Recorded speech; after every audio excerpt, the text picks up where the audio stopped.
Sebelumnya calon presiden nomor urut 3 Ganjar Pranowo juga mengunjungi desa adat Osing, Kemiren, Kecamatan Glagah, Banyuwangi, Jawa Timur. Ganjar berdialog hangat dengan warga.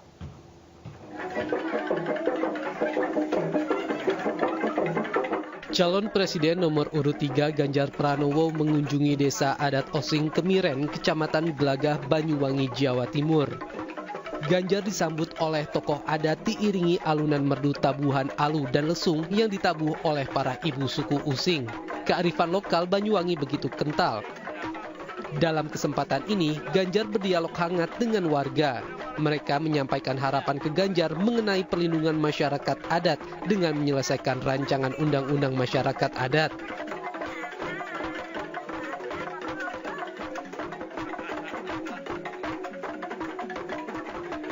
Keberadaan suku Osing di Banyuwangi tak bisa lepas dari kerajaan Blambangan dan peristiwa perang Puputan Bayu.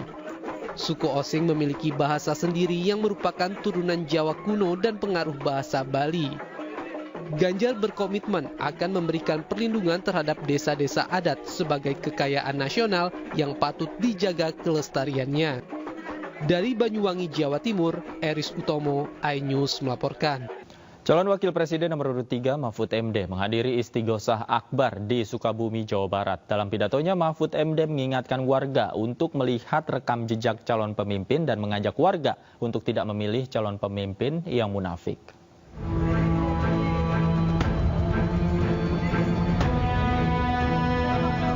Calon Wakil Presiden nomor urut 3 Mahfud MD menghadiri Istighosah Akbar di Sukabumi, Jawa Barat. Kedatangan Mahfud MD disambut antusias ribuan warga yang sudah menunggunya di alun-alun Cicurug, Kabupaten Sukabumi, Jawa Barat. Calon Wakil Presiden yang diusung Partai Perindo ini mengingatkan kepada warga agar memilih pemimpin melihat dari rekam jejaknya selama menjabat, serta jangan melihat pemimpin dari masa lalu yang tidak baik. Mahfud juga mengasumsikan untuk tidak memilih calon pemimpin yang munafik dan jangan terpengaruh oleh survei yang tinggi. Jangan orang yang munafik. Lalu siapa yang dipilih? Yang dipilih itu ya kebalikan dari munafik.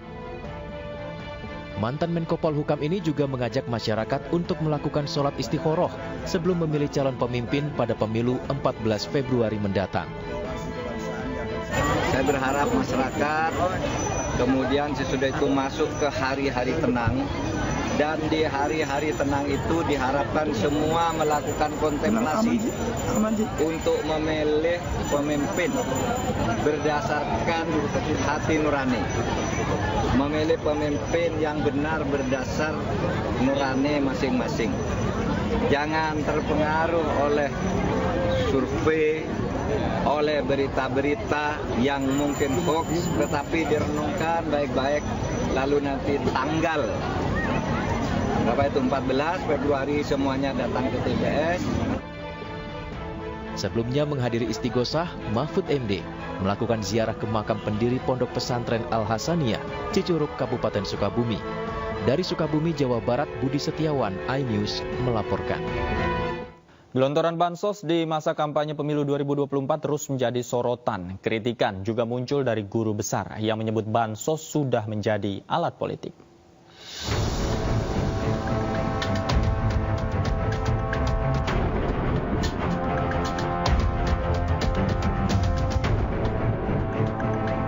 Di masa kampanye pemilu 2024, gelontoran bantuan sosial deras mengalir ke masyarakat baik di ibu kota hingga daerah. Bahkan calon legislatif hingga pejabat tak sungkan mempertontonkan aksi bagi-bagi bansos di masa kampanye dengan menggaungkan nama Presiden Jokowi. Kegelisahan pun muncul, suara lantang menyikapi situasi kebangsaan saat ini, semakin keras dilontarkan oleh berbagai kampus di tanah air. Sivitas Akademika, guru besar, rektor hingga mahasiswa kompak menyoroti situasi pemilu yang terindikasi banyak kejanggalan dan kecurangan. Guru besar Universitas Paramadina, Profesor Didin S. Damhuri, bahkan menyebutkan bansos sudah menjadi alat politik. Penggelontoan besar-besaran bansos sekitar 500 triliun dan tersebar selama reformasi namun tidak didukung oleh data kemiskinan. Kondisi ini memperkuat bahwa terjadi proses politisasi bansos untuk kepentingan Pilpres. Terkait hal tersebut, audit investigasi bansos pun dirasa perlu dilakukan. Komisi Pemberantasan Korupsi bahkan telah membuat komitmen dengan pemerintah untuk mencegah korupsi pada tahapan pemilu 2024. Salah satunya yakni penyaluran bantuan sosial yang disarankan agar tidak ada celah untuk dijadikan sarana politik uang. Sesuai dengan rekomendasi KPK bahwa bansos harus disalurkan berdasarkan data yang valid dan mutakhir. Bansos bukan berupa barang tapi berupa uang tunai yang disalurkan melalui kantor, pos ataupun bank kepada rekening masyarakat yang penerima. Sejatinya anggaran bansos berasal dari APBN yang dipungut dari pajak. Jika ada penyalahgunaan bansos oleh kelompok tertentu guna kepentingan politik, maka tindakan tersebut merupakan korupsi. Tim Liputan iNews melaporkan. Pemirsa, sehari sebelum berakhirnya masa kampanye, calon presiden nomor urut 3 Ganjar Pranowo menghadiri kampanye akbar hajatan rakyat di Stadion Pakansari Bogor, Jawa Barat.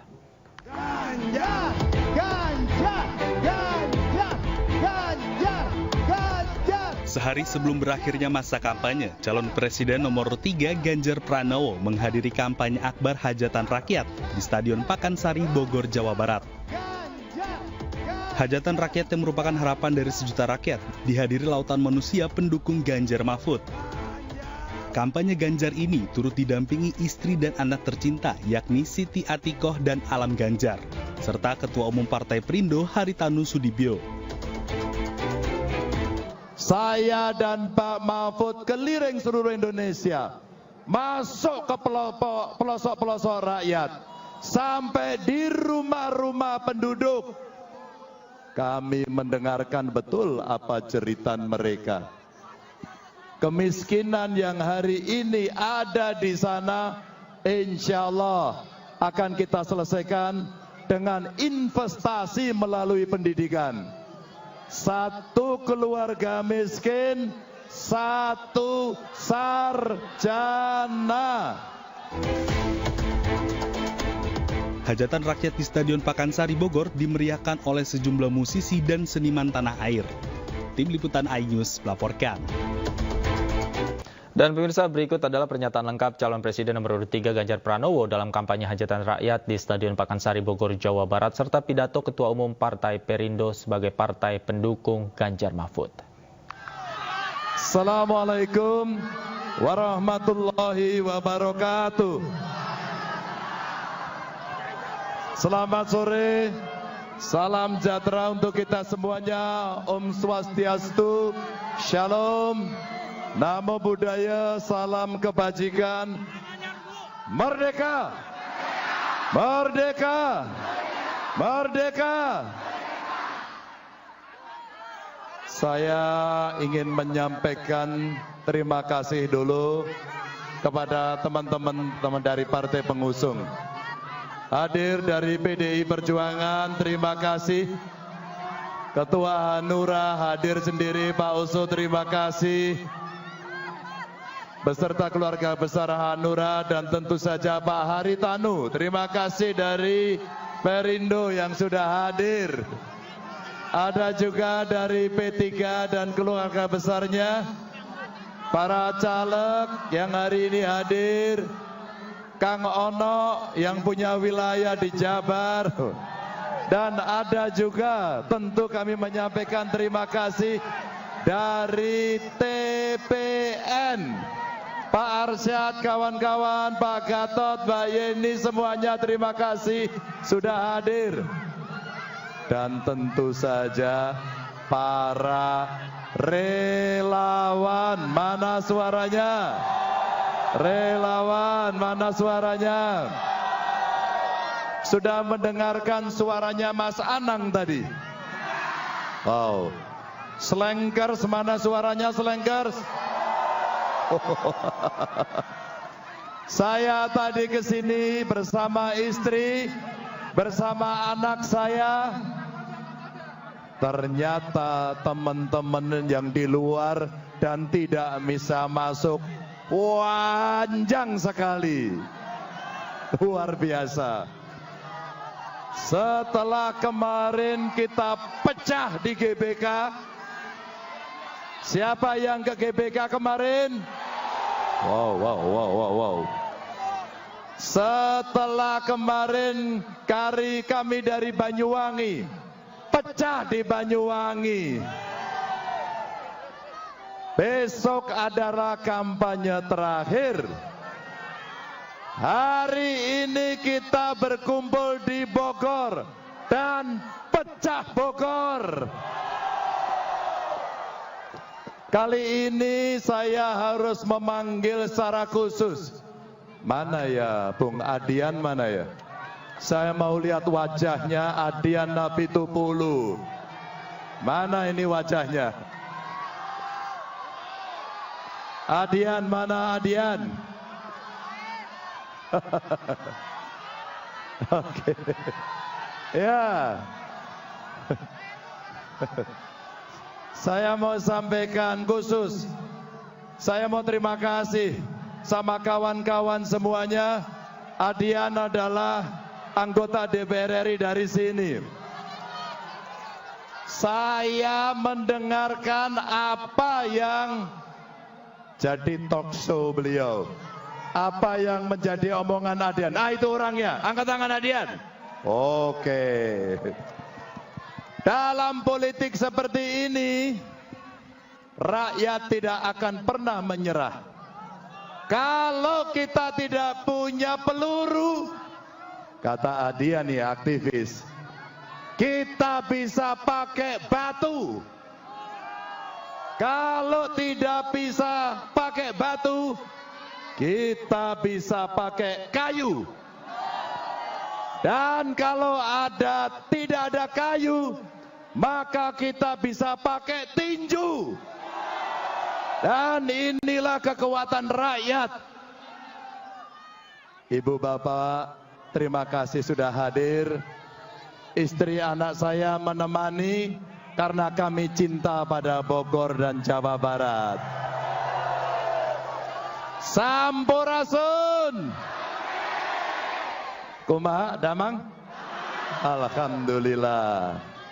Ibu bapak, saya tidak akan lama-lama. Ada 3 hal yang ingin saya sampaikan. Yang pertama, seluruh program sudah disampaikan. Seluruh debat sudah kita lakukan. Sekarang saatnya rakyat menilai. Dinamikanya luar biasa. Kenapa Ganjar Mahfud bicara agar KTP Bapak-Bapak Ibu menjadi bermanfaat? Maka seluruh kartu yang banyak kita satukan di KTP Sakti.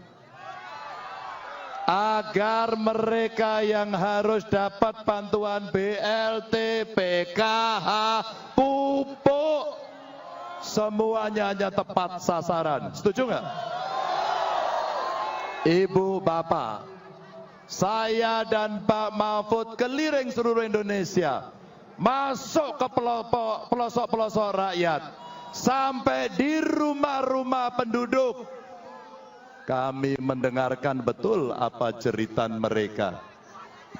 Kemiskinan yang hari ini ada di sana, insya Allah akan kita selesaikan dengan investasi melalui pendidikan.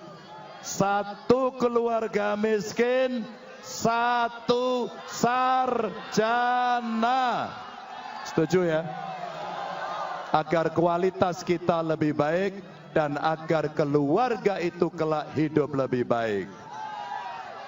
Kemarin kami berdebat. Kalaulah ada yang bertanya kepada saya, apakah Pak Ganjar setuju makan siang gratis?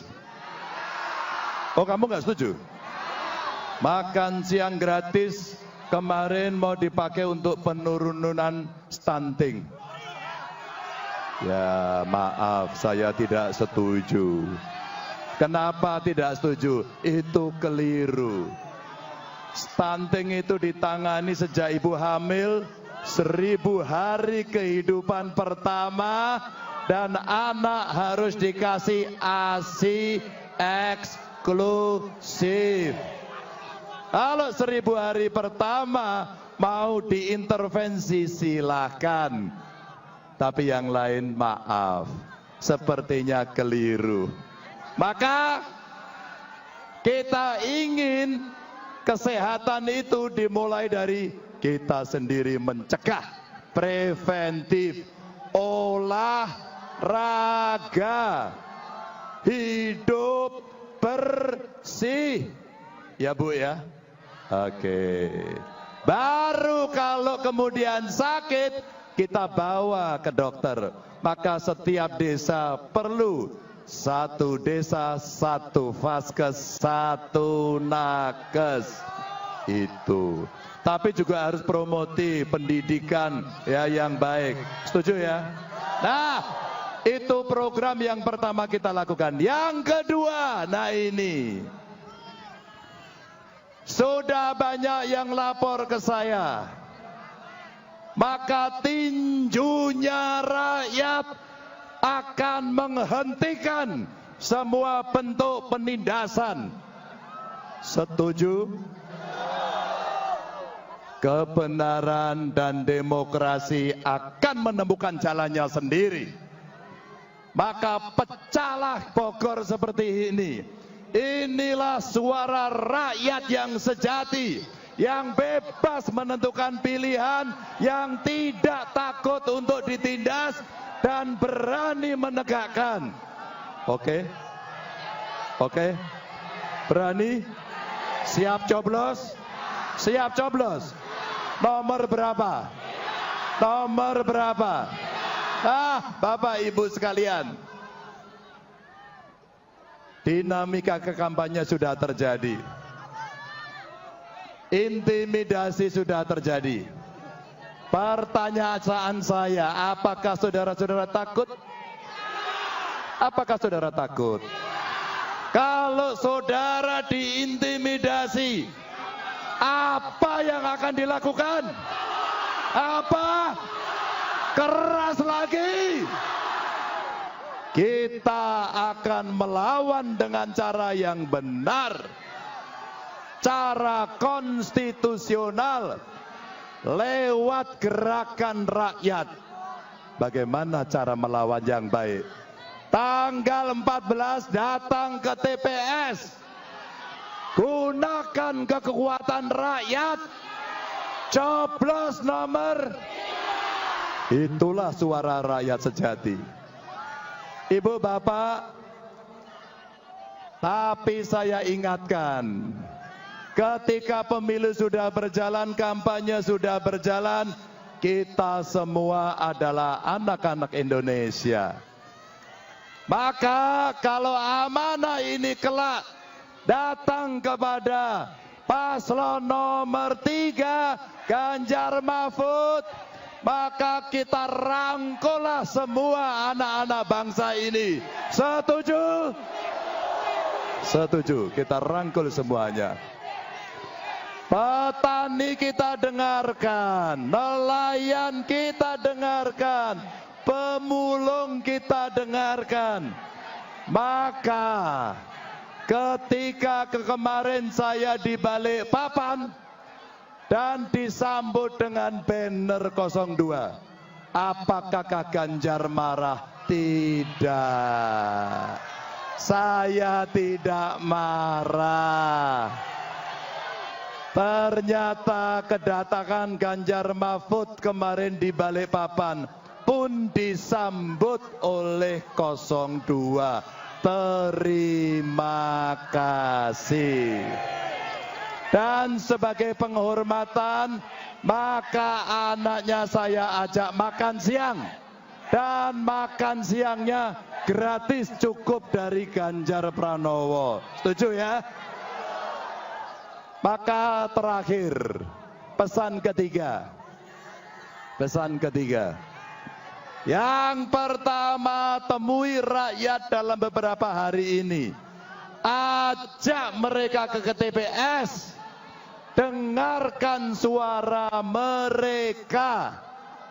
Dan ajaklah latihan nyoblos nomor. Nyoblos nomor berapa? Nomor 3. Yakin? Yakin?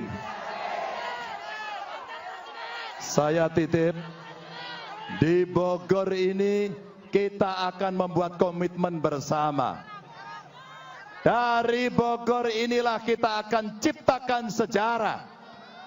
Bogor akan menang mutlak dan akan memenangkan nomor berapa? Terima kasih Bogor. Kami semua mencintai Bogor, mencintai Jawa Barat, dan mencintai Indonesia. Salam untuk semuanya. Wassalamualaikum warahmatullahi wabarakatuh.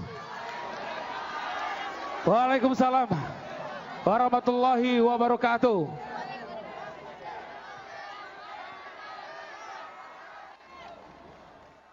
Menang Bogor. Ganjar Mahfud menang, menang, menang. Assalamualaikum warahmatullahi wabarakatuh. Ayo yang semangat sambil nunggu Pak Ganjar ya. Assalamualaikum warahmatullahi wabarakatuh. Saya singkat saja, tadi Pak Osman Sabta sudah, Mbak Yeni sudah. Jadi sambil nunggu Pak Ganjar, saya ingin menyampaikan kenapa kok Ganjar Mahfud harus kita menangkan. Kenapa? Karena Ganjar Mahfud yang paling bisa membuat Indonesia lebih baik. Setuju? Setuju? Kenapa kau setuju? Yang pertama, kalau kita lihat dari rekam jejak pengalamannya, siapa yang terbaik? Ganjar Mahfud. Ganjar, ya Pak Ganjar, itu edukasinya akademisnya S2 dari Universitas Indonesia. Tapi bukan itu saja, gubernur 2 periode Jawa Tengah, ya, yang penduduknya nomor 3 untuk provinsi di Indonesia. Kalau kita lihat Pak Mahfud, Profesor Doktor, tidak perlu kita ragukan lagi kalau dari akademis. Pengalaman menteri, zaman Gus Dur sudah menteri, betul? Bahkan pernah ketua Mahkamah Konstitusi. Kenapa rekam jejak itu penting? Semua calon pasti punya program. Ganjar Mahfud punya 21 program yang sangat luar biasa. Intinya mempercepat kesejahteraan rakyat, UKM, petani, nelayan, anak-anak sekolah, ada pendidikan gratis, dan lain sebagainya. Itu program, pasti programnya bagus. Tapi program juga harus bisa dilakukan, diimplementasikan oleh paslon yang punya rekam jejak terbaik. Betul? Jadi itu alasan pertama yang sangat penting. Programnya bagus, rekam jejak Ganjar Mahfud juga mumpuni. Setuju? Yang kedua, Ganjar Mahfud punya integritas tidak? Sudah pernah punya kekuasaan, memanfaatkan kekuasaannya apa tidak? Orang yang seperti itu pasti berani apa tidak? Adil apa tidak? Pasti adil. Karena tidak punya kepentingan pribadi, tidak punya kepentingan kelompoknya. Yang dipikirkan kepentingan rakyat. Tapi harus diimbangi dengan apa? Ayo. Pemberantasan korupsi. Salah satu akar masalah bangsa kita itu uangnya banyak digerogoti, korupsi. percaya tidak Ganjar Mahfud yang paling mampu memberantas korupsi? Percaya? Jadi kesimpulannya, program bagus, Ganjar Mahfud punya rekam jejak bagus, dan berani memberantas korupsi. Indonesia bisa lebih baik apa tidak? Bisa lebih baik. Jadi kita harus mantap, kita menangkan Ganjar Mahfud. Sampaikan ini kepada kawan-kawan kita, saudara-saudara kita, untuk dukung nomor 3 untuk memenangkan Ganjar Mahfud. Ganjar Mahfud menang, menang, menang. Ayo semua yang di atas kita teriakan, Ganjar Mahfud itu menang. Ganjar Mahfud menang, menang, menang. Sekali lagi, Ganjar Mahfud menang, menang, menang. Sekali lagi yang keras, Ganjar Mahfud menang, menang, menang. Wassalamualaikum warahmatullahi wabarakatuh. Jelang pemilihan umum 14 Februari 2024, cuitan Fedi Nuril di media sosial memancing komentar netizen. Fedi Nuril menyampaikan kritik pedas ke salah satu calon presiden yang diduga berkaitan dengan pelanggaran HAM.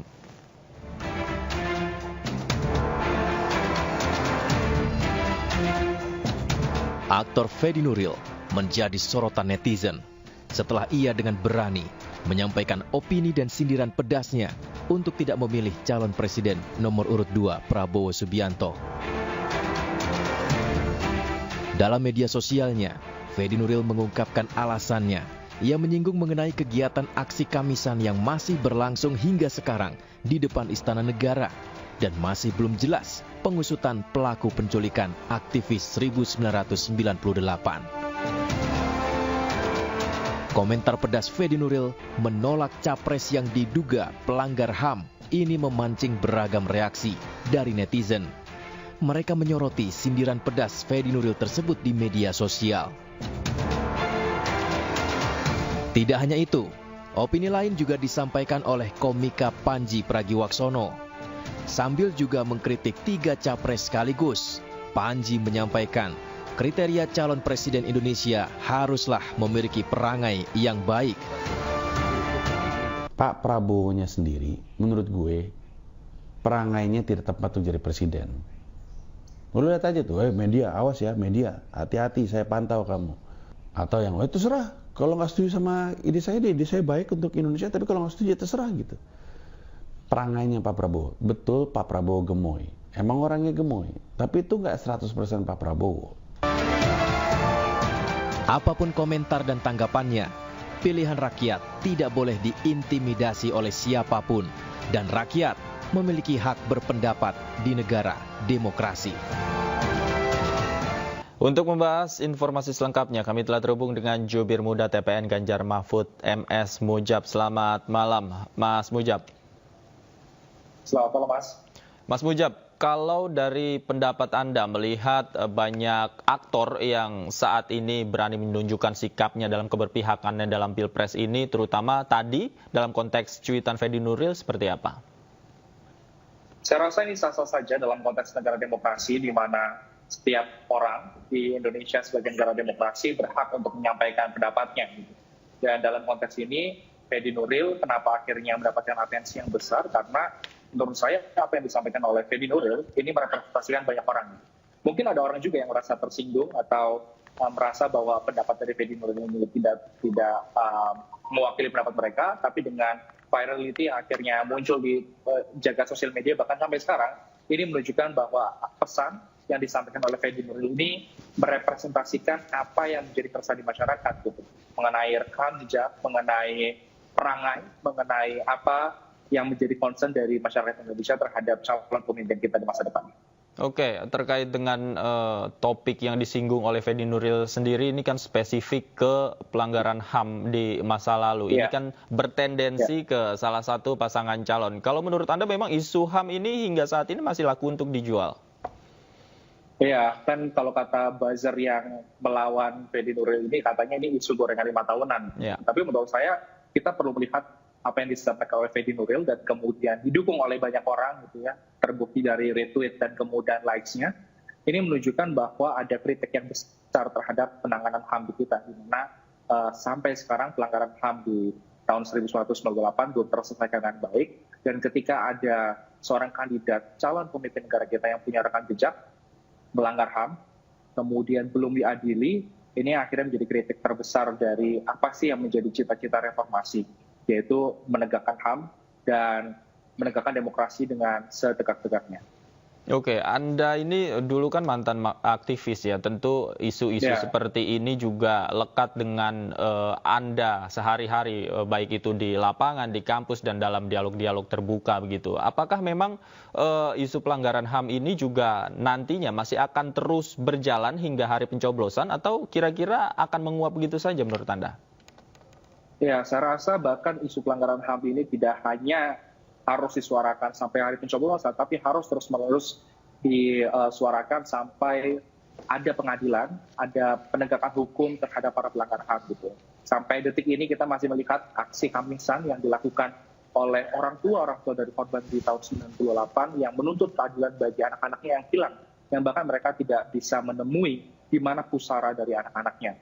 Sehingga ini yang kembali lagi apa yang disampaikan oleh Freddy Nuril mungkin terkesan tendensius terhadap salah satu capres yang memang kebetulan punya kisah atau punya cerita itu ya, rekam jejak pelanggar HAM, tetapi yang perlu kita lihat dalam bigger picture adalah bagaimana penanganan penanganan pelanggaran HAM di Indonesia yang sampai saat ini belum tuntas.